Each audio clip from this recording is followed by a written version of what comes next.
Và em sẽ nhớ mãi những phút bên nhau, từ hàng cây anh đưa em qua trong những buổi chiều, và anh đã nói rằng người anh yêu suốt đời.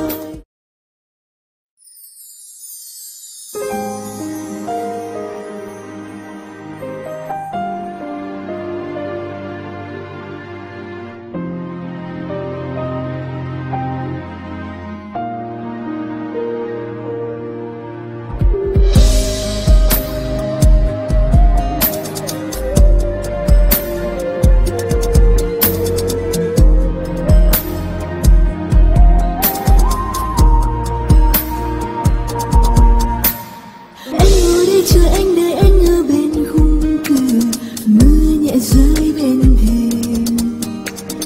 Em ngẩn ngơ gọi tên của anh trong cơn mưa chiều, mưa cũng nhẹ rơi đôi mắt em. Xa vòng tay nụ hôn ngày xưa anh luôn gần kề, xa rồi những dịu dàng. Không còn ai ở bên cạnh em nhưng khi em buồn, không còn ai ôm em. Giờ mới biết tại sao, giờ mới hiểu được rằng khi xa nhau buồn đến thế. Nhìn mưa rơi thật mờ, lòng bỗng thấy nghẹn ngào, hỏi anh có còn yêu em.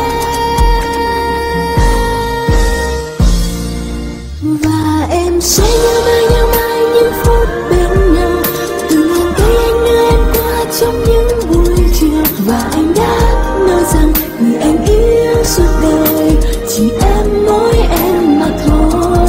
Mà giờ đây trong tiếng mưa rơi chỉ có em thôi, từng hàng cây anh đưa em qua đây cũng một mình. Nhìn đường phố đông người, lòng em thấy đơn côi, và em bỗng dưng tự nói em nhớ ai.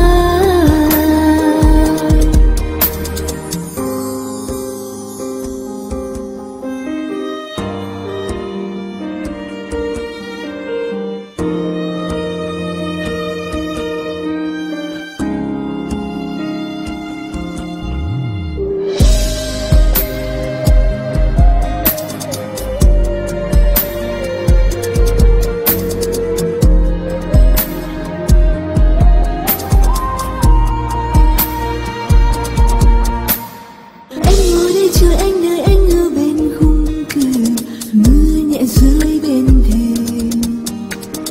Em ngẩn ngơ gọi tên của anh trong cơn mưa chiều, mưa cũng nhẹ rơi đôi mắt em.